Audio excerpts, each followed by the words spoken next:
What's up, guys, and welcome back to a brand new episode of the NeoVintage podcast. I'm Jabril, and I'm here with Steve. Hope everyone's doing well out there. And for you guys who have never seen the show before, we're just two guys that like to talk over the biggest stories in gaming, but we always like to start with what we've been playing. So, Steve, what you been playing? Yeah, not really just one new thing. Still slowly trekking through Final Fantasy 16. I'm at that finale, I believe. I just haven't had time to sort of sit down and go for it, so I don't have too much more to say. Still spending a lot of time with Street Fighter 6 in all the modes really now. I've kind of just been jumping around. They have that TMNT party thing going on, which is a cool collaboration, terrible monetization for it.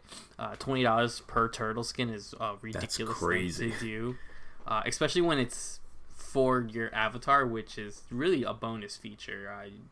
I don't get it. So, that much money for something that you couldn't use online. Like, even if they were character skins for Ryu, it still would be really expensive, but I guess it would be understandable. But the fact that it's locked at such a small thing is ridiculous. But the big thing we've jumped into is I've been convinced after so much time, Baldur's Gate 3, which is a really weird jump for me because I'm not really into, or haven't been into, D&D in general, let alone the specific CRPG style. But I kind of was watching all the hype, and it's been something I've been watching for a while, and I thought it looked from the interviews and everything that this was a good jumping in point to the story. It's not like you need to play Baldur's Gate 1 or 2. And I watched some of that gameplay as well, them being older games. So it's a new jump for me in many ways, in gameplay style, in story style, and I'm actually really liking it. I think in its modern form, this CRPG style is something that can speak to me, where it's not so lore, book heavy, dice heavy, where even in Baldur's Gate, obviously a lot of your decisions are on dice rolls, but it isn't to the point where it's like you're completely out of luck if you don't get the roll you want.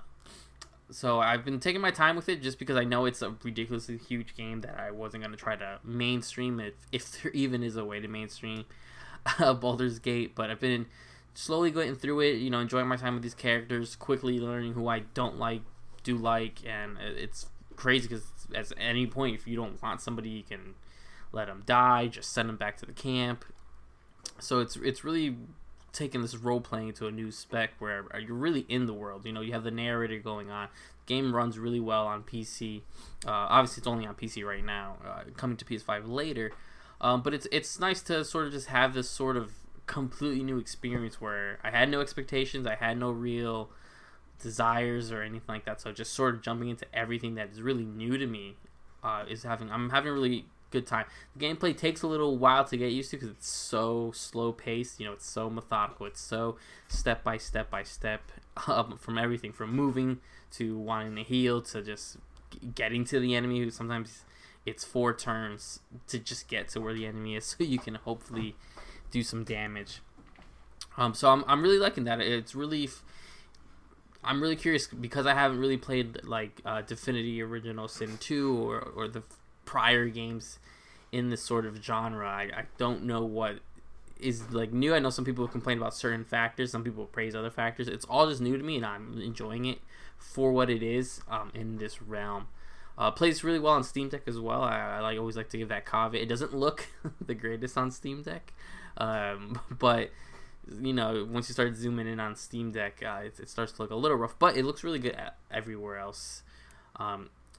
Everything else looks really good on Steam Deck. It runs really well. The controls work really well, obviously, because I started on PC, didn't know how that was going to translate to control. And sometimes, even when I'm playing on PC, I keep control with me because certain things I like to do on the control, and obviously other things, having the keyboard with all the keys and mouse, just make it a whole lot better. So, yeah, that's obviously going to be a small journey on that. It's going to be kind of constant. It'll be my constant game, even if I sit back with it. It'll always be installed on my Steam Deck, at least, to always sort of keep rolling. So only a few hours into it now. I'm really liking it, and I guess I'll have more and more obviously as time goes by, as I take on this task of, I don't know what possessed me to do it, but it takes this task for it to do it. So that's all I've been playing. What have you been up to? Yeah, I guess I'll continue where you left off, I'm also playing Baldur's Gate. It was a weird one because I fully did not intend on playing Baldur's Gate. I played Baldur's Gate 2 years ago and I didn't like it. Not that it was a brilliant game, but I couldn't get into computer RPGs and all the D&D stuff, and it was just too much for me. And so I didn't intend on playing Baldur's Gate 3, but I also didn't intend on every single person in my life also playing Baldur's Gate, and I was not going to be that guy. So I was like, all right, well, I'll check it out. And I ended up looking it up just to confirm. I'm like, okay, is this game what I thought it was? Because I played Baldur's Gate 2 years ago, and I was like, I had a friend who was super into computer RPGs at that time, playing a whole bunch of stuff that I couldn't even understand what I was looking at half the time. And so I was like, is that what everybody's like raving about? And it was. And so I'm like, all right, well, I guess I'll give it a try. And I played, I think, 15 hours of it. So like I'm decently into it. I wouldn't say I'm like deep. For anybody who's like knows the game, I'm just cracked into Act 2 right now. So I'm about that deep in right now. And yeah, so far I like it quite a bit. I've played all of it on Steam Deck. I don't have a gaming PC, so obviously, I do totally know what you're talking about the visuals. I have been able to modify that a little bit too, though. There is presets. If you just kind of go in with the presets, for sure, they do sacrifice some of the visual fidelity for stability. You can tweak that a little bit depending on what your preferences are on reflections and shadows and stuff like that. You can modify things to make things a lot sharper, which is what I did. So my game looks pretty consistently like a PS4-ish type of game. Like maybe a low-end PS4 game is kind of like where it looks like most of the time. And overall, yeah, I think the game is great. I'm having a blast with it. I get this game frustrates me in ways that I don't think I've felt in a long time. Like maybe since like I started playing Castlevania years ago. It's very complex. The learning curve on it was insane for me. Mm-hmm. I'm not a particularly strategic person in games, so I struggle a ton with like every battle. Like even the most mundane battles is like 2 like werewolf type things, and I'm sitting there for like 25 minutes like, oh my god. And like I'll get through it, and I'm on the lowest difficulty setting. It's not story mode because again, all of it is incredibly difficult, but or for anybody who's not really into like D&D 5, but it's a tough thing that it took me a while to learn. Like I think I'm 15 hours in right now, and last night I think I properly understood, and I kind of had Alyssa kind of sit me down and explain spells to me and what this even means, and like what when you level up your character and you can like swap in and out of spells. I didn't know how to do all that stuff, so she kind of like gave me a breakdown because she's latched onto it a lot better than me, and she's already farther than me and doing much better. And so I'm going along as best as I can, but I wouldn't say I'm doing well. But I do like it, and I'm doing as best as I can. But it is like a max exertion thing. You know what I mean? It's not like a casual experience for me where I'm kind of just lackadaisically running through the world. Like it's max effort, trying to understand this as much as possible and try to get through this as much as possible. And so pretty much every other day I reach a point that is unbeatable for me, and then I have to step away for a second and I'll come back and try to figure it out. And so right now that's where I'm at right now, at a fight with a concerning amount of enemies that I just don't know, that you have to just think strategically. That's like everybody's offer. It's like just try to position yourself in the best thing, but I don't understand what that. I don't have that brain. Like my brain is just, it breaks me. So I'm gonna keep trying. I would love to be able to beat this, but I don't have confidence in my abilities to do so. So we'll see kind of how far I get.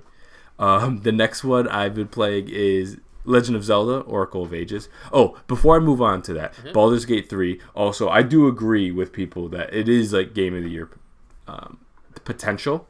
The only reason it would not be my number one is that it is not my personal type of game type. So it's like that holds it against it for me. It's by no means the quality of the game. It's just it can't be my Game of the Year if like it's an incredible drain just to play it because it's just not my kind of game. You know what I mean? So that's why it's gonna be behind the Zeldas and the Final Fantasies for me. But I do think in many ways it's designed and the story is better than almost anything else out this year, if that makes any sense. But it kind of holds it back a little bit for me. So Oracle Ages, I've been playing that on the Game Boy Virtual Console thing that they have on Switch, which is funny because I already actually had started a playthrough of this on Steam Deck a couple months ago. And so I was like, actually, no, I'm just going to switch to this because I like the save state system. It's a lot cleaner when you don't have to worry about moving saves around manually and stuff like that. And so I played Oracle Ages on there. I'm not super far. The thing is about these games, if you know what you're doing, like Link's Awakening, because again, these share a ton of assets and just world stuff with Link's Awakening, you can blaze through this and you could probably beat it front to back in under 5 hours if you really know what you're doing. So I'm on the second major dungeon, and I made it there in, I think, about 40 minutes, so nothing too crazy. And overall, I'm having a blast with it. I haven't played it since I was a kid, so I'm enjoying it quite a bit. And I completely forgot how similar to Link's Awakening it is, even with like the item trading sequencing and stuff like that. It's the same mechanics, same boss battle kind of stuff. So you're kind of able to get in, get out, especially if you have experience with those kind of top-down late 90s or mid to late 90s Zelda games. If you're familiar with those at all, you'll be able to jump into this one without issue, and I'm having a lot of fun with that, and it's kind of scratching that itch because I do almost yearly playthroughs of Link's Awakening since I don't know how long, and this is a nice little break in that where it's like it kind of scratches that itch without me having to like play through Link's Awakening again, which again I have no problem doing. I'm going to continue doing, and now I have 2 versions of Link's Awakening I can also tap into. That's great, but I also do like being able to jump into the other Game Boy ones with relative ease. It makes me definitely want to give Minish Cap another try. It's been years since I've played that, so there's lots of directions I want to go in with that. And then lastly is I've just also played some more Mario Party Superstars. Continues to be a pretty good time. I like that game. Because it's simple. It's like, it's exactly what I was hoping it was going to be, which is just like take the mini games from the Mario Karts that I know, because I'm a boomer. So you need to take like, it's 3, 4, 5, 6, and so it's like 3 through 7 are like the ones that I know the best. I know the hell out of 7 for sure because I remember getting that on GameCube and going crazy on it. So there's like, it has all the mini games that I know and I'm familiar with. It has some familiar boards, but it's cool because it has some newer stuff where it's like I can play with Rosalina, for example, on the new maps with the new stuff. So it's really fun.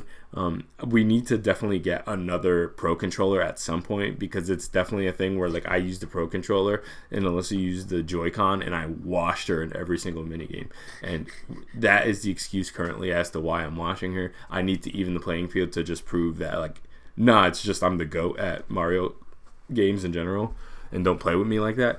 But so we're definitely gonna upgrade some of the hardware to see. But if anybody is curious, try to have even hardware if possible. So like if one person is using, and they make you use the single Joy-Con thing, by the way, which is super annoying. I don't know if we can modify it in the settings quite yet. We need to look into that. But they kind of make you use in the commercials for the Switch where 2 people grab a separate Joy-Cons and turn it on their side and use it as a controller. They make you do that thing.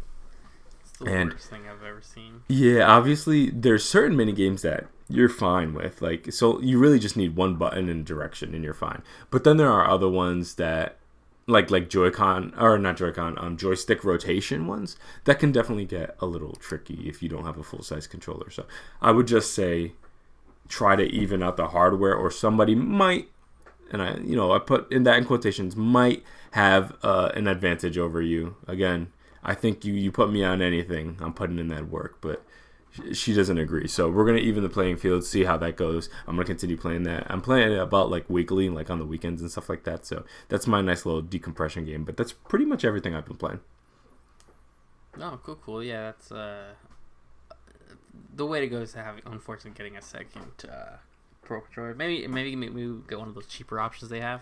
Yeah, I was looking at those, and the problem was like all the designs I liked were wired ones, and the wireless ones were a little bit more expensive, and there were designs I didn't like, so we were very conflicted. And her and I both refused to play a wired controller because it's not 2008, so we don't just want to sit there with our Mad Catz controller sitting there. Like, that's craziness.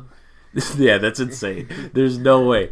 And even though, again, I forget the name of the company, they make Switch controllers. These are a lot better than what it used to be. So it's not that see-through translution, the R2 is broken off from GameStop. It's not those days, but there are certain concessions that I think her and I we can't do. We can't do a wired controller. We can't. So we're working on finding an elegant solution, because the full Pro controller, just like the DualSense, it's like $70, bro. Like, that's crazy. I can't do, like, I just had to buy a new DualSense the other day, and it was like, it hurt every fiber of my being to spend like $70. So I couldn't do it for Switch again. Like, $70 for controllers is so crazy. And DualSense is a little better, because I do know that, like, not that the Switch Pro controller is trash, because it's actually a very well built controller. It's very comfortable. It doesn't have a headphone jack though. The vibrations are pretty basic.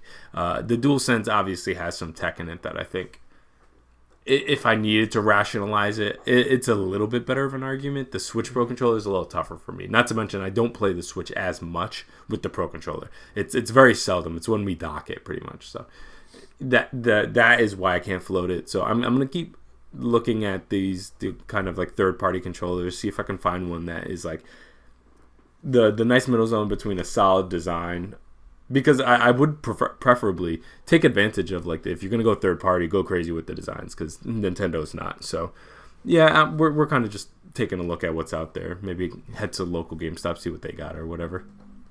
Yeah, probably sounds like your best bet for now. For sure. Yeah. So we can get right into the stories. Got a couple interesting ones to me, just because some of the stuff was out of nowhere.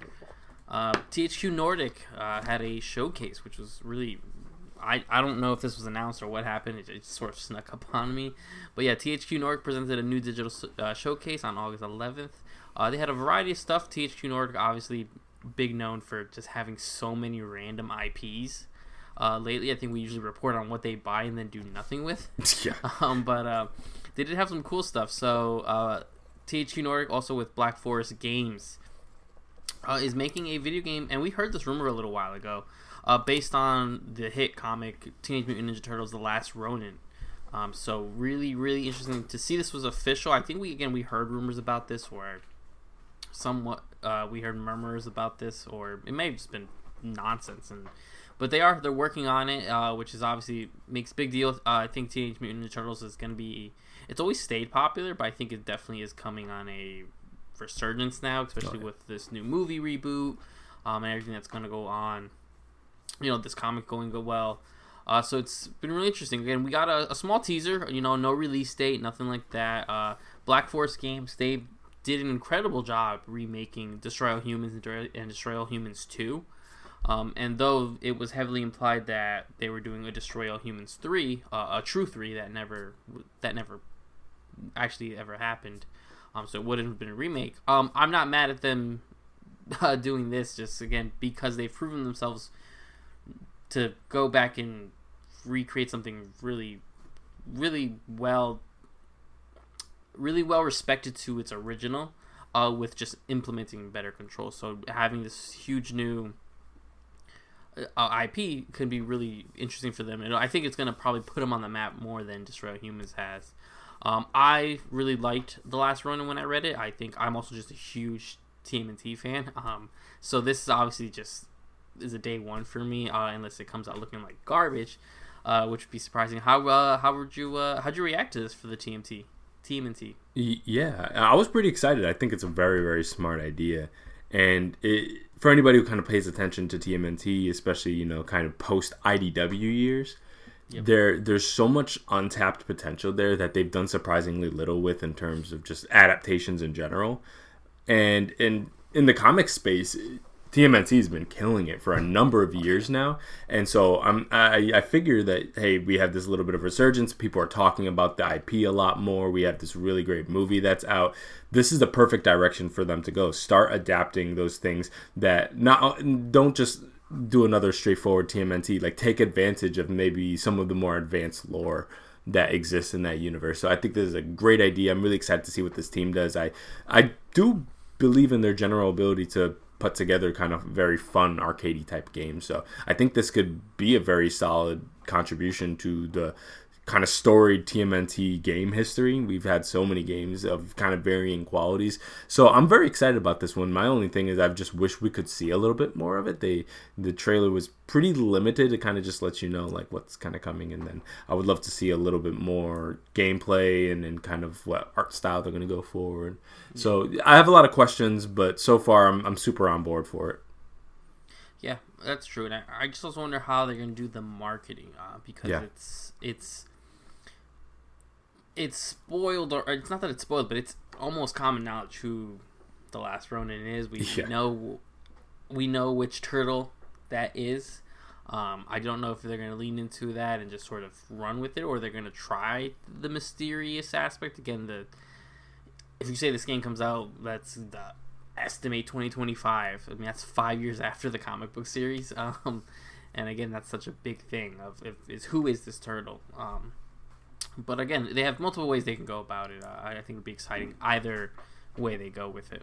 Yeah, I think it's kind of the difference between whether they decide to do a very faithful recreation of the story that the comic tells, or just use that as like set dressing. Like use the major themes there and the environments and the characters, but kind of tell something maybe a little bit different so they're not beholden to what otherwise could be a very easy thing to spoil, I guess.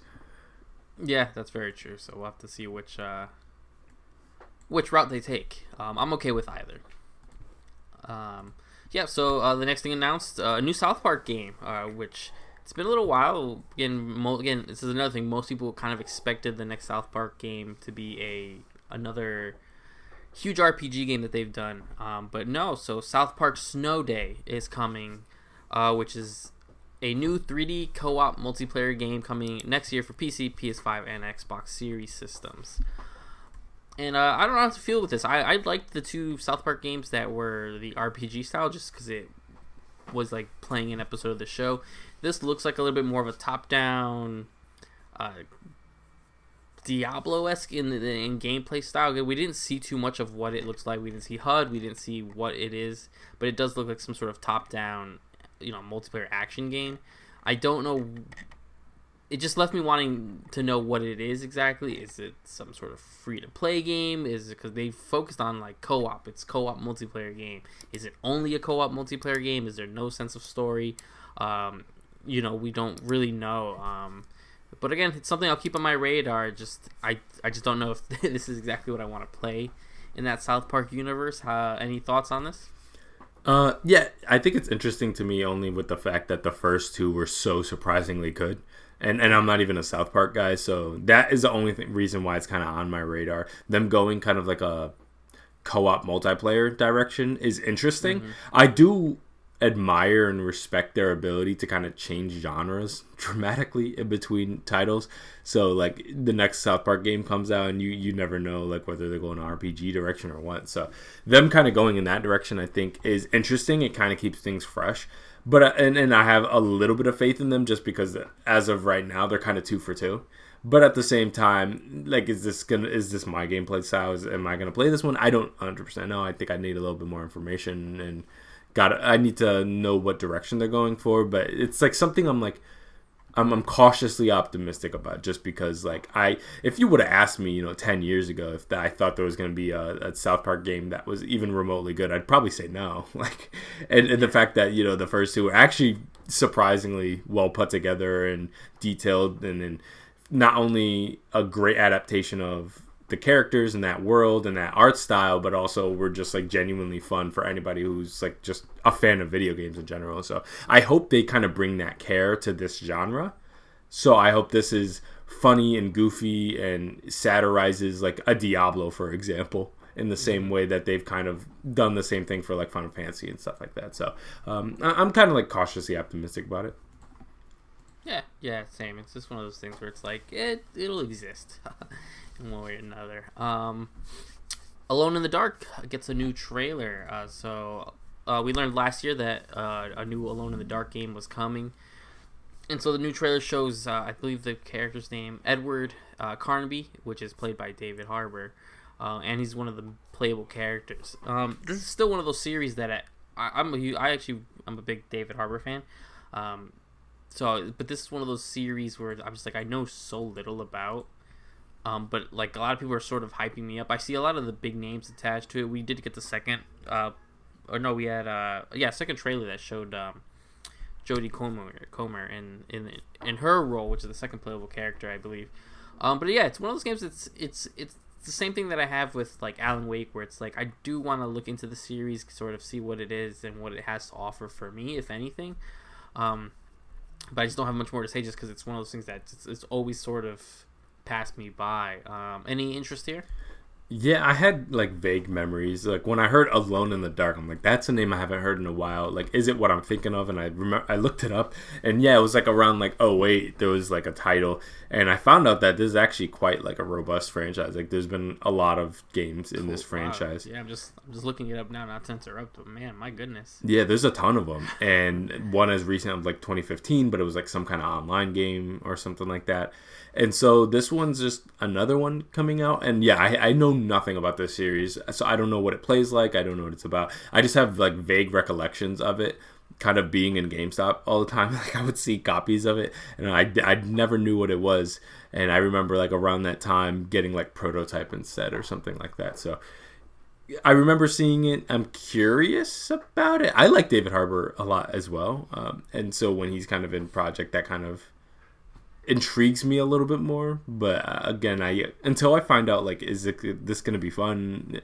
It could be an Alan Wake type of situation, which is definitely like breathing life into an otherwise dormant franchise. And I had bought the Alan Wake remaster, and I thought it was pretty solid. And so this one is definitely one that I'm kind of interested in about, but I need more information. I don't even know what this plays like. I think it's a survival game, but I do. I know, but I do believe, and I could be wrong, but I think they released a prequel demo, like a prologue demo. Maybe I'll give that a shot just to see what it has to offer. Just because it kind of clicked and I looked it up. Yeah, I guess there is. Yeah, Grace in the Dark prologue. So maybe I'll give that a shot at some point too. A free demo never hurts. Yeah, I'm kind of curious about like what type of survival they're doing here, because survival means a lot of things. Like, are we talking like super ammo scarcity like Resident Evil? Is it like don't fight them like Silent Hill and Outlast? Like, what does that mean? So I think I need to try it out first before because I'm definitely not going to fork out $70 on a franchise I know nothing about just with the hopes that the game's good. I'm long past those days. So yeah, same here. That's why it's just one of those things where it's like when you see so many big actors tied into, it's like goes one or two ways of just Beyond Two Souls. Yeah, you can go Beyond Two Souls, or you have the right sort of stuff. But yeah. So the last major one that we want to talk about from the showcase is an upcoming open world third-person shooter from Appeal Studios, Outcast: A New Beginning, showing off the different gameplay and touches in the game universe. It's a lot. That's all I have to say. When I saw this trailer, I said, what am I looking at? I thought it was like 3 different games mashed together. Because you see so many of these weird menus and sort of like skill trees looking things, but then you're diving at some point. Huge, weird, gross monsters. You got jetpacks. A lot of weird stuff going on. But it looks interesting. It does look... I just hope it can stand out on its own. It's like these few other games that have come out recently that sort of have no identity.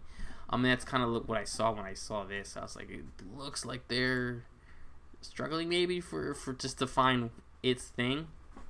What'd you think of Outcast: A New Beginning?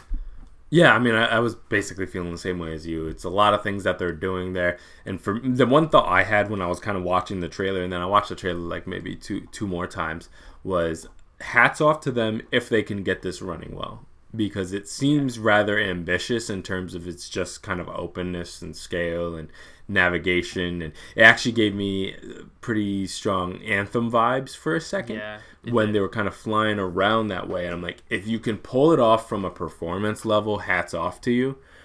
Does it look like a game that like I like must play for me? Probably not, but I'm kind of intrigued by it just from a technical level. The older I get, the more interested I get of just how certain developers are able to pull certain things off. You know what I mean? Like in terms of like the scale, you have games that are like barely able to run with relatively contained environments, and you have crazy frame dips because things are not optimized right. And then you have games like a Hogwarts Legacy that is just about as open gets, and it generally everything kind of blends together. So this one, I'm like just interested in kind of just a technical level. I'm like, hey, if it could run well, that's kind of cool, but that's kind of like where my thoughts begin and end on it. Like in terms of like actually playing it, probably not. I mean, which is kind of my thoughts of just like THQ Nordic's offerings in general, which is like, that looks fine.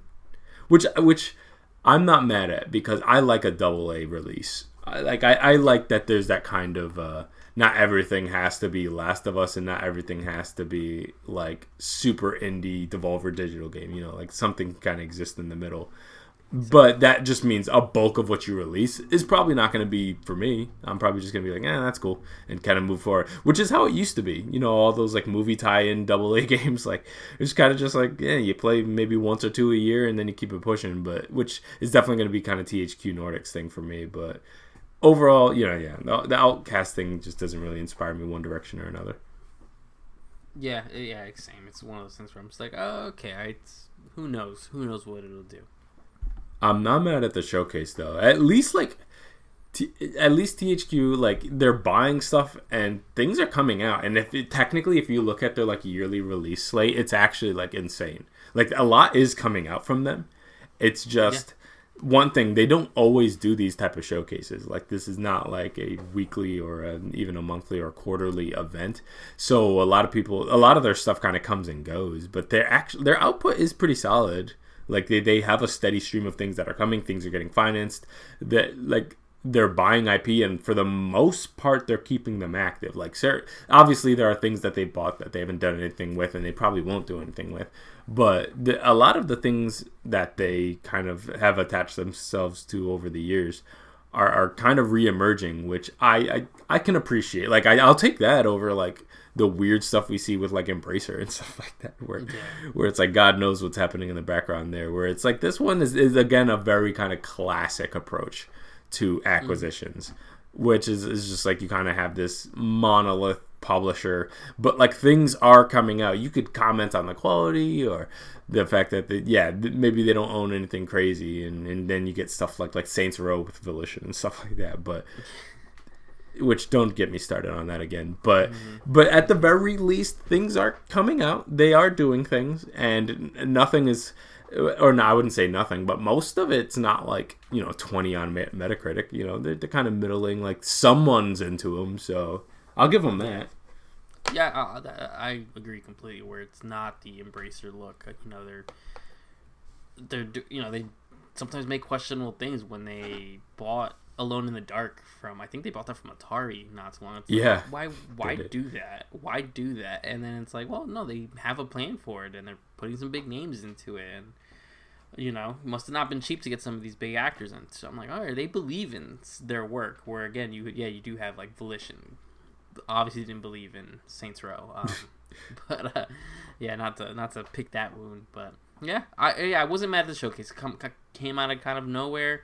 Nothing else was really going on. It's been a quiet summer for announcements anyway, which gives Nordic, the look, especially when you have such a variety of. I mean, you have a TMNT, a South Park, Alone in the Dark, some others. I know they had like a couple other things, Titan Quest that doesn't really speak to us at all, but I know people were excited for it. So, really solid showcase. I definitely want them to do this more often. I think this is definitely to their benefit to kind of push back maybe against some of the narratives against them, because at the core of this, it is a thing where it's like, you have this kind of weird company that's acquiring everything, and you're like, okay, why are they buying all these like dead franchises? But at the end of the day, when you kind of like look at it on paper, especially some of the sequels that they're pumping out right now, these are things that would not have been made otherwise. Atari was never going to make an Alone in the Dark thing. Like it's going to release on the VCS or something like that. So when you kind of like follow the paper trail,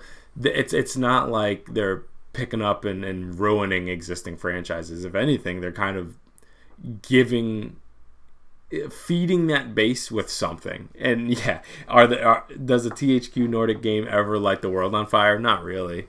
But at the very least, I don't think they're stepping on anybody's toes in the way that be. I think they kind of get crapped on a lot. And again, I'm not Mr. Acquisitions, but at the same time, I can appreciate someone who kind of comes in and it's like, hey, you don't want it, I'll do something with it.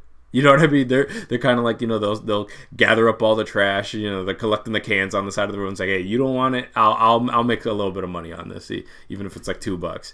I can appreciate somebody doing that. You know what I mean? Like, I think I don't sense this like dark disingenuousness that I get from some of these other companies that are just like farms. You know what I mean? Like THQ Nordic, I think they're trying to output stuff and just kind of feed that middle.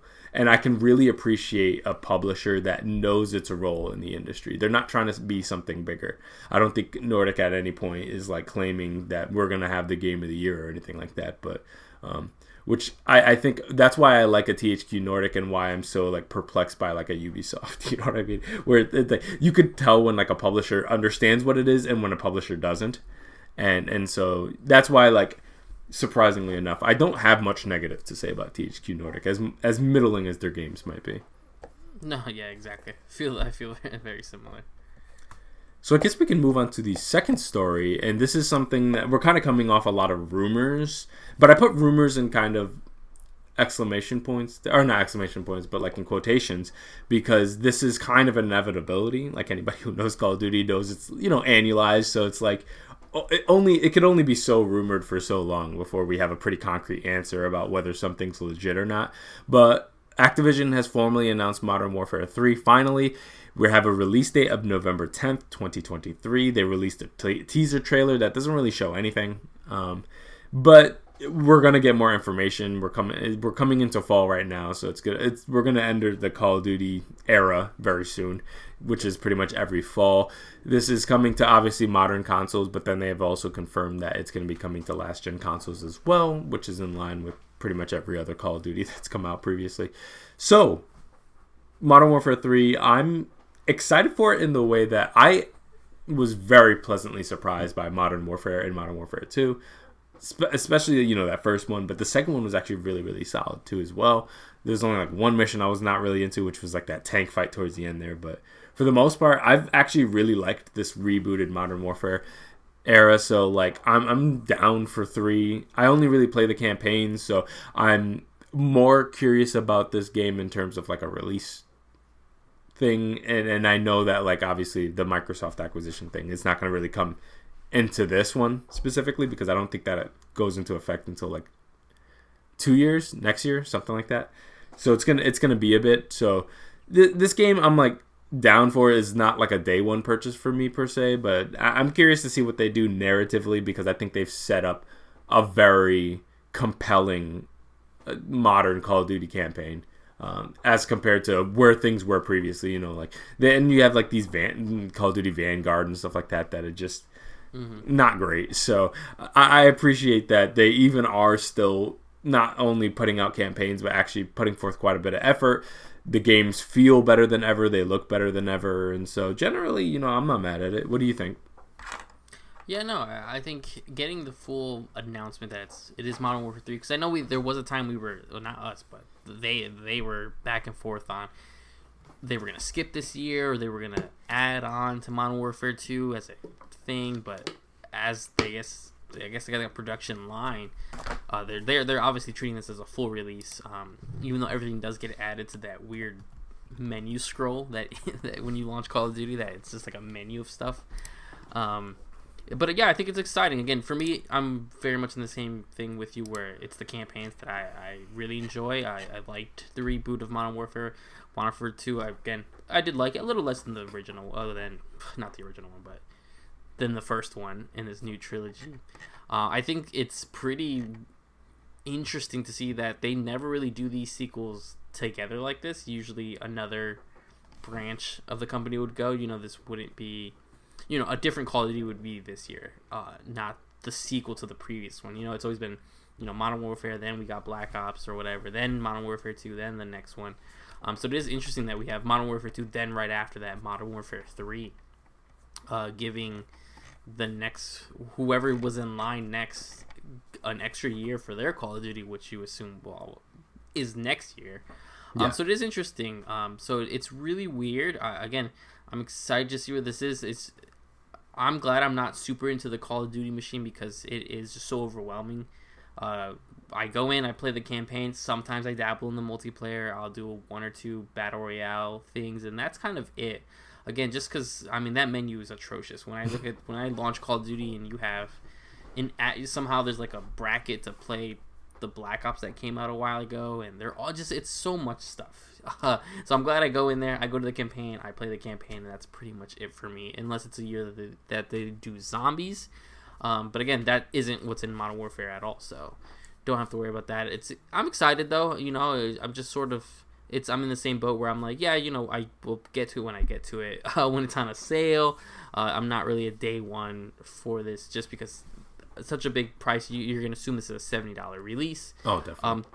To play a 12-hour campaign at most, maybe. 12 if you're lucky. That's on a generous side. 12. Again, you're usually looking more like an 8-hour campaign. Spending $70, especially this fall, which is going to be a pretty big, busy time. This is shortly after Spider-Man's release. I'm excited in that point, but I'm just kind of I'm interested for the culture of, man, it's weird they're doing a sequel back to back like that. But besides that, I'm not mad at Call of Duty at all. Everyone else can get mad. That's fine, but not me. Yeah, and one of the interesting things for me, and forgive me if this is a bit on the nerdy side, but I've always been so fascinated by the sequencing of Call of Duty development specifically, like the fact that they have these separate teams that work on it. And they work on separate titles, so this is how they're able to annualize it. For anybody who doesn't pay any close attention to like Activision, is Call of Duty is not made by one team. It's actually it's closer to 4 at this point. I think it's like 4 or 5 now. Yeah, so you have Treyarch, Raven, Sledgehammer, and Infinity Ward, and sometimes like Raven will like tag along with somebody, but typically they kind of go separately at this point. And like Sledgehammer, once upon a time used to like tag along with like Infinity War, and then they became their own thing. And so that's how they are able to kind of pump these out, is they have different teams working on different games simultaneously, and so each of them have close to a 3-year dev cycle. So that's how it works. What I'm very curious about, a couple things, is the fact that this is, I don't know if it's the first time, so I won't speak in that way, but the fact that we're going straight from Modern Warfare 2 to Modern Warfare 3. Last year was Modern Warfare 2. Obviously, I think that makes a lot of sense, because obviously Call of Duty is a massive franchise, but anybody who paid attention to Modern Warfare 2, specifically its viral reception, on the TikToks and Twitters, with people really taking to the comedic aspects of it, and some of the kind of like interpersonal relationships between, what is it, Soap? No, it's not Soap. What's his name? Ghost and the other guy during like those stealth sections. Like, it's like stuff like that I think is really smart for them to kind of double back like this. But it is really interesting to see kind of Infinity Ward handle 2, and now we got Sledgehammer going, and so the question is like, oh yeah, where's Treyarch? It has, if you don't remember, their last one was Cold War, and that had some serious technical issues off rip. So I'm imagining maybe they're just giving them a little bit more soak time. But that's interesting because it breaks the sequence. Because if you don't remember, Sledgehammer is releasing Modern Warfare 3, and Sledgehammer was also responsible for Vanguard. So they're basically, it's going Sledgehammer, Infinity Ward, Sledgehammer. Sledgehammer is like pumping things out really fast. Mm-hmm. And so that's what's really interesting to me, is that when you break the sequence, that's all good and fine. But when you break the sequence, that means somebody is doubling back, which is like, that's not an easy thing to do for a Call of Duty. Like, these are not tiny games that you kind of pump out. So that's what I'm curious about. Like, it's like Raven. I would imagine Ravens maybe helping them out again, because Raven last was like credited with Cold War as well, and they're not directly tied by themselves into, like, there's no Raven Soul Call of Duty game coming that has been announced or anything like that. So I would imagine Raven's probably helping them out, maybe to speed this process up a little bit. But yeah, sorry to get lost in the weeds, but I think that's super interesting how they're able to sequence break like that and actually successfully pull it off. And like, what crack is Sledgehammer on that they're able to pump out Call of Duty? Again, I didn't like Vanguard, but there's no denying the general level of quality that these games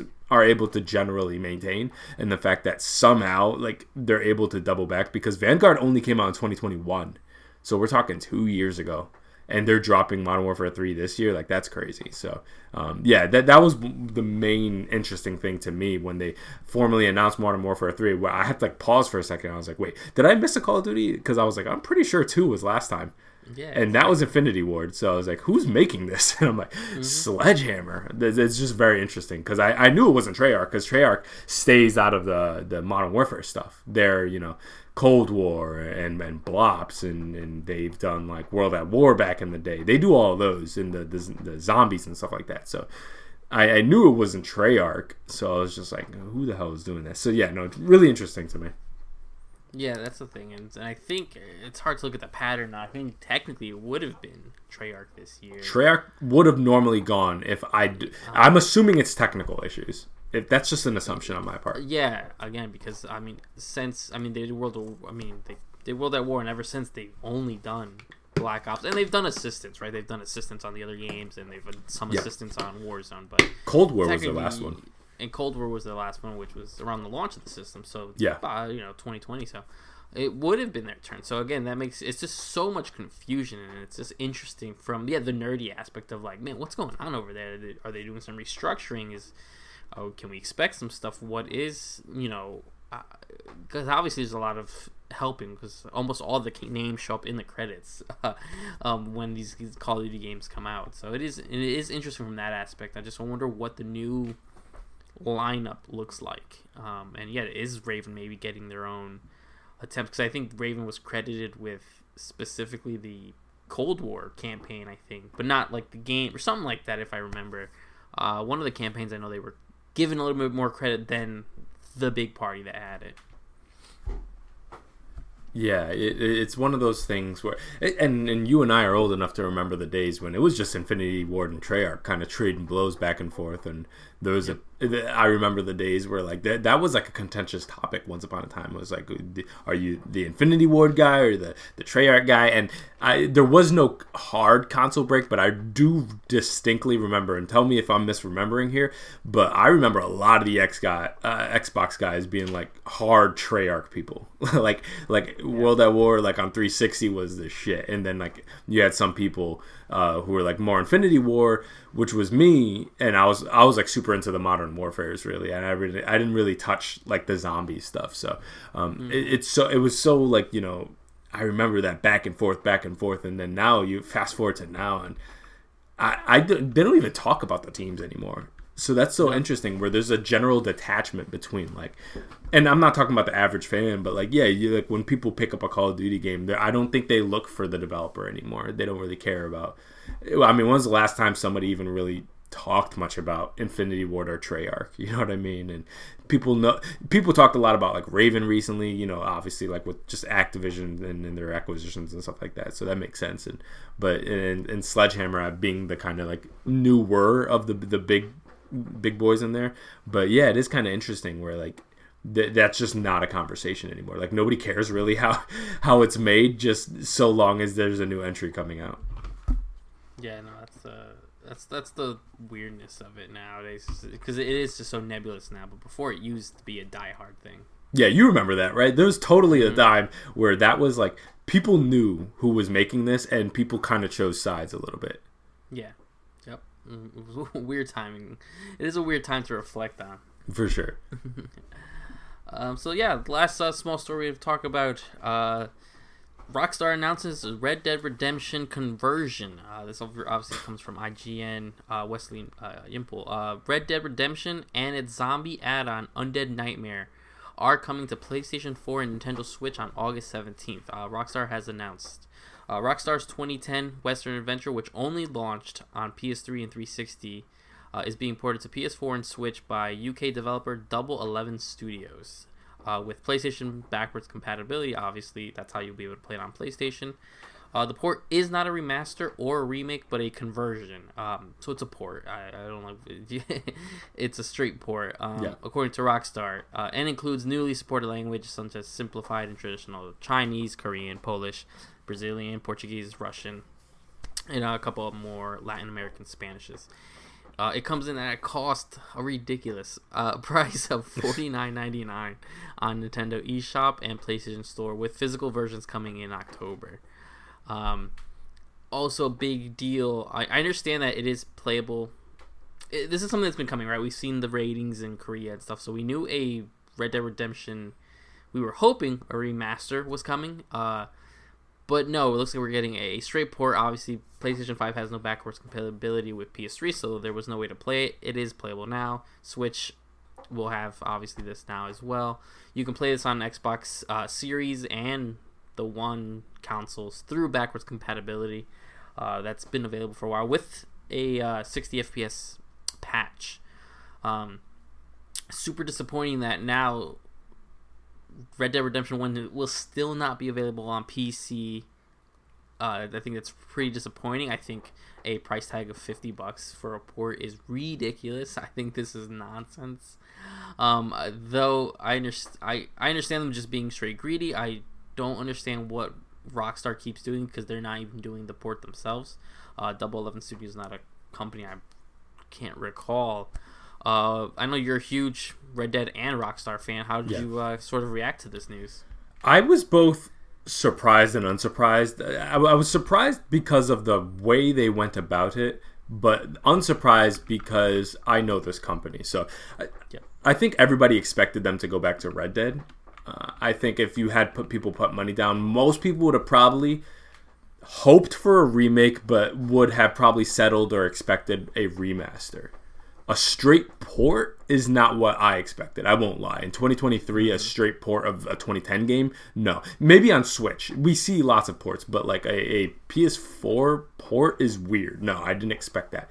However, I was unsurprised because keep in mind, I mean, Rockstar having some random third-party team take one of your beloved franchises and port them to consoles and possibly botching the process. They would never do that with like a GTA or anything like that. So, yeah, so that's why I was like unsurprised by it. And it's like that is the most Rockstar thing for them to do, is to get some random team. And yeah, we gave them Red Dead, and God knows what they're gonna do to it. But yeah, it's stupid because, especially if you're a multi-platform gamer like you and I have Xboxes. I played Red Dead. I put my 360 version of it right into my Xbox Series X, and the version that I played there was surprisingly impressive. Like that 4K patch that they dropped in there, like it looks surprisingly good. Like, does it look like Red Dead 2? Hell no, but obviously not. But it looks really good. And so to come to this day and age where they're gonna do a conversion with and I didn't even see the small things you'd think they'd say to try to sell you on it, like, I don't know, 1080p, 60 frames per second. No, like, no technical impressive improvements. It's really just like the bare minimum to get it onto quote unquote modern consoles. It's technically a PS4 game, but I guess like if it's PS4, you can play it on PS5. And all right, I think it's ridiculous. And Rockstar continues to make very ridiculous decisions with their back catalog. You know, like again, it's a back catalog thing. Like, you could have issues with the way they've handled GTA 5, which they have, but like I think they've done this time and time again, where they show very little love to some of their beloved stuff from the past, and then when they do it very stupidly.